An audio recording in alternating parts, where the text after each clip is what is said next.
ಊರಲ್ಲೇನೆ ಕರಿತೀವಿ. ಇಲ್ಲಾದ್ರೂ ಬಿಟ್ಟು ದೂರಿಟ್ಟು ಆ ಕಾರ್ಯಕ್ರಮದ ರೂಪುರೇಷೆಗಳನ್ನ ಮಾಡುವಂತ ಒಂದು ಕ್ರಮ ಅಲ್ಲಿ ಬೆಂಗಳೂರಾಗ ಆಗ್ತಾ ಇದೆ. ಇಲ್ಲ ಮೊನ್ನೆ ಮಾಡ್ಯಾರಲ್ಲ, ಮೊನ್ನೆ ಬೆಳಗಾವದಾಗ 5 ತಾರೀಕು ಒಂದು ಮೀಟಿಂಗ್ ಮಾಡ್ಯಾರಲ್ಲ. ಯಾಕಂದ್ರೆ ಅಲ್ಲಿ ಎಲ್ಲ ಅಧಿಕಾರಿಗಳು CM ಇರೋದ್ರಿಂದ ಅಲ್ಲೇ ಸೂಕ್ತದು. ಇಲ್ಲಿ ಒಂದು ಮೀಟಿಂಗ್ ಮಾಡೇವೆ. ಈಗ ಮತ್ತೆ ಡೆಪ್ಯೂಟಿ CM ಅವ್ರು ಬರ್ತಾ ಇದಾರೆ ಚರ್ಚೆಗೆ. 2-3 ವರ್ಷನಾಗ ಬರ್ಬೋದು. 24, 25, 26 ಬೆಳಗಾವಿ ಜಿಲ್ಲಾ ಆಸ್ಪತ್ರೆಯಲ್ಲಿ ಅನೇಕ ಸಮಸ್ಯೆಗಳಿದ್ದಾವೆ. ಬಟ್ ಇಲ್ಲಿ ಯಾವುದೋ ಈ ನ್ಯೂಸ್ ಡೈರೆಕ್ಟ್ ಆಗಿರ್ಬೋದು, ಸರ್ಕಾರ ಆಗಿರ್ಬೋದು, ಆಸ್ಪತ್ರೆ ಕಟ್ಟಿಸಿಟ್ಟಿದೆ, ಉದ್ಘಾಟನೆ ಆಗ್ತಾ ಇಲ್ಲ. ಅಲ್ಲಿ ಸರಿಯಾಗಿ ಮಕ್ಕಳಿಗೆ ಫೆಸಿಲಿಟಿ ಸಿಗ್ತಾ ಇಲ್ಲ. ಆ ನಿಟ್ಟಿನಲ್ಲಿ ಹೊಸ ಆಸ್ಪತ್ರೆ ನಾವು ಹೇಳಿದ್ರಲ್ಲ ರೆಡಿ ಇದೆ. ಆ ಮಂತ್ರಿಗಳ ಅಧಿವೇಶನಾಗ ಬರ್ತಾರ. ಅಧಿವೇಶನಾಗ ಅವರಿಂದ ಉದ್ಘಾಟನೆ ಮಾಡೋಕೆ ಪೆಂಡಿಂಗ್ ಇಟ್ಟು ಅಷ್ಟೇ ರೀ. ಈಗಾಗಲೇ ಅಲ್ಲೆಲ್ಲ ಸೆಟಪ್ ಮಾಡ್ಕೊಂಡಾರ ಅವ್ರು. 9 ಅಥವಾ 10 ತಾರೀಕು ಮಾಡ್ತಾರೆ. ಕುಡಿಯೋ ನೀರಿನ ವ್ಯವಸ್ಥೆ ಇರ್ತದಲ್ಲಿ ಬರ್ತಾ ಇಲ್ಲ. ತಾಯಿ ಮತ್ತು ಹೆರಿಗೆ ತಾಯಂದರಿಗೆ ನೋಡೋಣ, ಅದು ಬಂದಾಗ ನೀವು ಇರ್ತೀರ, ನಾವು ಇರ್ತೀವಿ. ಅವ್ರ ಮಂತ್ರಿಗಳ ಗಮನಕ್ಕೆ ತಂದು ಸರಿ ಮಾಡುವಂತ ಪ್ರಯತ್ನ ಮಾಡೋದು. ಯಾವ ರಸ್ತೆ ರೀ? ಶಿವಾಜಿ ಗಾರ್ಡನ್ ರಸ್ತೆ ಯಾವ್ದ್ರಿ? ಶಿವಾಜಿ ಗಾರ್ಡನ್ ರೋಡ್ ಬಹಳ ಸಮಸ್ಯೆ ಆಗಿದೆ sir. Belagavi city bank of ಇಂಡಿಯಾದಿಂದ ನೋಡೋಣ, ಅದ್ರ ಬಗ್ಗೆ ಚರ್ಚೆ ನಡೀತಾ ಇದೆ. ಇನ್ನೂ ಅಂತಿಮ ಆಗಿಲ್ಲ. ನೀವು ಹೇಳ್ದಂಗೆ ಅದು ಸ್ವಲ್ಪ ಸುತ್ತಾಕಿ ಬರ್ಬೇಕಾಗಿದ್ರೆ ಲೇಟ್ ಆಗಿದೆ. ಅದು ಬೆಳಗಾವಿ ಕಮಿಷನರೇಟ್ ವ್ಯಾಪ್ತಿಯಲ್ಲಿ ಪೊಲೀಸರಿಗೆ ಮೇಲಾಧಿಕಾರಿಗಳಿಂದ ಸಾಕಷ್ಟು ಕಿರುಕುಳ ಆಗ್ತಾ ಇದೆ. DCPಗಳು ಸಿಪಿಐಗೆ ಕಿರುಕುಳ ಕೊಡ್ತಾರೆ, PSIಗೆ ಕಿರುಕುಳ ಕೊಡ್ತಾರೆ ಅನ್ನೋ ಆರೋಪ ಇದೆ. ಹೆಸರು ಹೆಚ್ಚಿಸಿದ ಅಧಿಕಾರಿಗಳೆಲ್ಲ ಹೇಳ್ಕೊತಾರೆ ಕ್ರಮ ಆಗ್ಬೇಕಂತ. ಬೇರೆಯೊಬ್ರು ಆತ್ಮಹತ್ಯೆಗೆ ಯತ್ನಿಸ್ತೀನಿ ಅಂತ ಹೇಳಿ ಒಂದು ಪತ್ರನೂ ಬರ್ತದೆ. ಈ ನಿಟ್ಟಿನಲ್ಲಿ ಪೊಲೀಸ್ ಇಲಾಖೆಗಳು ಚರ್ಚೆ ಆಗುತ್ತೆ. ಅವರ ಮಾಡ್ಬೇಕಲ್ಲ. ಇದು ಕಮಿಷನರ್ ಕೇಳ್ರ ಮತ್ತೆ ಅವ್ರ ಉತ್ತರ ಕೊಡ. ಅವ್ರು ಕೇಳ್ಬೇಕು. ನೀವು ಕಮಿಷನರ್ ಒಮ್ಮೆ ಹೋಗಿ ಕೇಳ್ರಿ, ಇದು ಹಿಂಗೆ ನಡೆದಿದೆ ನಿಮ್ಮ ಇಲಾಖೆಯಲ್ಲಿ, ಏನು ಕ್ರಮ ಕೈಗೊಂಡ್ರಿ, ಯಾರು ನಿಮಗೆ ದೂರು ಕೊಟ್ಟಾರ, ನೀವು ಅವ್ರ ಗಮನಕ್ಕೆ ತಂದ್ರೆ ಏನ್ರ ಅವ್ರು ಸ್ವಲ್ಪ ಅಲರ್ಟ್ ಆಗ್ತಾರ, ಚರ್ಚೆ ಮಾಡ್ತಾರ, ಅದಕ್ಕೆ ಪರಿಹಾರ ಸಿಗ್ಬೋದು. ಯಾಕಂದ್ರೆ ಅವ್ರ ಒತ್ತಡದ ಹಿನ್ನೆಲೆಯಲ್ಲಿ ಪೂರ ಇದ್ರಾಗ ಕಾನೂನು ಸುವ್ಯವಸ್ಥೆ ಮತ್ತು ಅಪರಾಧ ಪ್ರಕರಣಗಳು ಹೆಚ್ಚಾಗ್ತದೆ. ಇಲ್ಲ, ಈಗ ನೀವು ಒಂದ್ಸಾರಿ ಅವ್ರ ಗಮನಕ್ಕೆ ತಂದ್ರೆ ನೇರವಾಗಿ ಆಕ್ಷನ್ ಆಗ್ತದೆ. ಯಾಕಂದ್ರೆ ಅವ್ರ ಅಥಾರಿಟಿ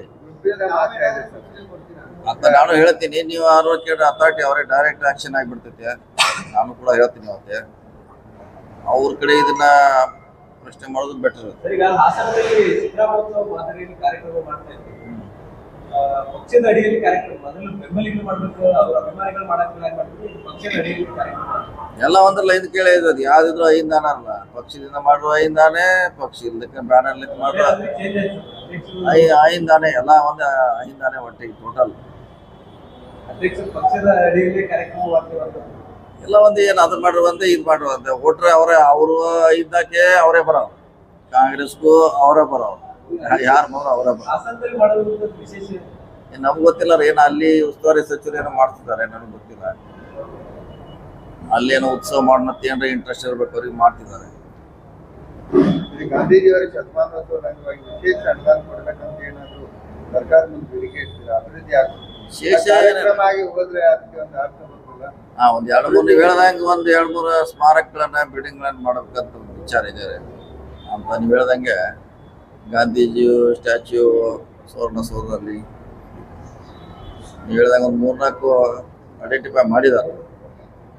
ಏನು ಸ್ಮಾರಕ ಮಾಡಬೇಕಂತ, ಗ್ರಂಥಾಲಯ ಮಾಡಬೇಕಂತ ಒಂದು ಪ್ಲಾನ್ ಇದೆ. ಕನ್ನಡ ಸಾಹಿತ್ಯ ಬಹಳ ದೂರ ಮಾಡಿದ್ರು ಬೆಳಗಾವಿಯಲ್ಲಿ. ಅದೇ ತರ ಗಾಂಧೀಜಿ ಅವರು 2 ಕೋಟಿ ರೂಪಾಯಿ ಸಾಲ ಜಾಸ್ತಿ ನಿಮ್ಮ ಸರ್ಕಾರ ಕೊಟ್ಟಿದ್ರು. ಎಲ್ಲ ಜಾಸ್ತಿ ಅಮೌಂಟ್ ಜಾಸ್ತಿ ಇದೆ, ಜಾಸ್ತಿ ಇದೆ. ಸರ್, ಈಗ ಸುವರ್ಣಸೌಧದ ಎಲ್ಲ ಕಡೆ ಇರುವಂತ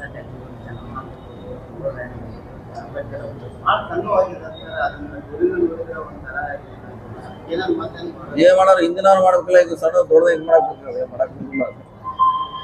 ಇಲ್ಲಿ ಮುಂದಿನ ಮಾಡೋ ಎಲ್ಲ ಈಗ ಗಾಂಧೀಜಿ ಹಾಕ್ತಿವಿ, ದೊಡ್ಡದು ಹಾಕ್ತಿವಿ. ಒಂದು ಬೆಂಗಳೂರಾಗ ಇದೆಲ್ಲ ಅಷ್ಟು ದೊಡ್ಡದಾಗಿ ಕಾಣ್ತೈತೆ ಅದು.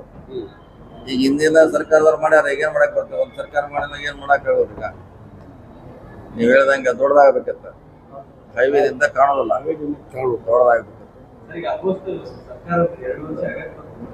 ನಿಗಮ ಮಂಡಳಿ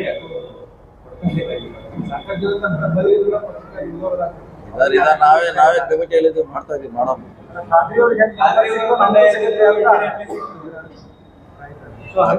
ಅಧಿವೇಶನ ಆದ್ಮೇಲೆ ಮಾಡ್ತೀವಿ. ಮೋಸ್ಟ್ಲಿ ಅಧಿವೇಶನ ಆದ್ಮೇಲೆ ಮಾಡ್ಕೊಡ್ತೀವಿ. ಎಲ್ಲರಿಗೂ ನಿಗಮ ಮಂಡಳಿಗೆ ಎಲ್ಲರಿಗೂ ಮೆಂಬರ್ಶಿಪ್ ಮಾಡ್ತೀವಿ. ಸಾಕಷ್ಟು ಜನ ಪಕ್ಷಕ್ಕಾಗಿ ದುಡಿದವರು ಇದಾರೆ, ಎಲ್ಲರೂ ಅದಾರೆ, ಸುಮಾರು ಜನ ಅದಾರೆ. ಎಲ್ಲರೂ ಕೊಡ್ಲಿಕ್ಕೆ ಆಗಲ್ಲ, 1,000 ಜನಕ್ಕನ ಕೊಡ್ತಾ ಇದ್ದಾರೆ 1000. ಲೋಕಸಭೆ ಚುನಾವಣೆ ಟೈಮಲ್ಲಿ ಆ ಚಿನ್ಮಯ ಸಾಹೇಬರ್ ಲಾಟ್ರಿ ಹೊಡೆದ್ರಿ, ಖಾದರ್ ಸಾಹೇಬರ್ ಲಾಟ್ರಿ ಹೊಡೆದ್ರು, ಉಳಿಕಿದವ್ರೆಲ್ಲ बसवराज मेरा नंबर कब आएगा ना सर, और बाजू पूछता है राजस्थान में तेरा नंबर आएगा, मेरा नंबर आएगा ना सर, ಹಿಂಗಾಗಿ ನಂಬರ್ ದಾಗ ಅದ ವೇಟ್ ಮಾಡ್ಬೇಕು, ಏನು ಮಾಡಕ್ಕಾಗಲ್ಲ, ವೇಟ್ ಮಾಡ್ಲೇಬೇಕು. ರಾಜಕೀಯ ಪಕ್ಷದಲ್ಲಿ ಕಾಯೋದು ಒಂದೇ ಪರಿಹಾರ, ಅದಕ್ಕೆ ಔಷಧ, ಅದು ಬಿಟ್ಟರೆ ಬೇರೆ ಇಲ್ಲ. ಚರ್ಚೆ ಆಗ್ತಾ ಇದೆ, ಕ್ಯಾಬಿನೆಟ್ ಮೀಟಿಂಗ್ಗಳು ಆಗುವಂತ ಒಂದು ವ್ಯವಸ್ಥೆ ಸರ್. ಕ್ಯಾಬಿನೆಟ್ ಆಗೋದಿಲ್ಲ, ಒಂದು ಕ್ಯಾಬಿನೆಟ್ ಮೀಟಿಂಗ್ ಮಾಡ್ತಾರೆ. ಅಧಿವೇಶನ ನಿಯಮಿತವಾಗಿ ಆಗುತ್ತಂದ್ರೆ ಅದ್ರ ಹೊರತುಪಡಿಸಿನೂ ಆಗ್ಬೇಕು ಅಂತಂದ್ರೆ ಮತ್ತಷ್ಟು ಅಭಿವೃದ್ಧಿ ಉತ್ತರ ಕರ್ನಾಟಕದ ಅಭಿವೃದ್ಧಿ ಪರವಾಗಿ ಕೆಲಸ ಮಾಡೋಣ. ಪ್ರತಿ 3 ತಿಂಗಳಿಗೊಮ್ಮೆ ಒಂದಂತಿ ಮಾಡ್ತಾರೆ, ನೀವು ಹೇಳ್ದಂಗೆ ಅದಾಗಬೇಕು. 3 ತಿಂಗಳು ಬಂದ ಆದ್ರೆ ಅದಕ್ಕೆ ಸ್ವಲ್ಪ ಜನ ಮಂತ್ರಿಗಳಿಗೆ ಭೇಟಿ ಆಗಲಿಕ್ಕೆ, ಸೆಕ್ರೆಟರಿಗಳು ಬಂದಿರ್ತಾರೆ, ಅದಕ್ಕೆ ಭೇಟಿ ಆಗಲಿಕ್ಕೆ ಅನುಕೂಲ ಆಗುತ್ತೆ.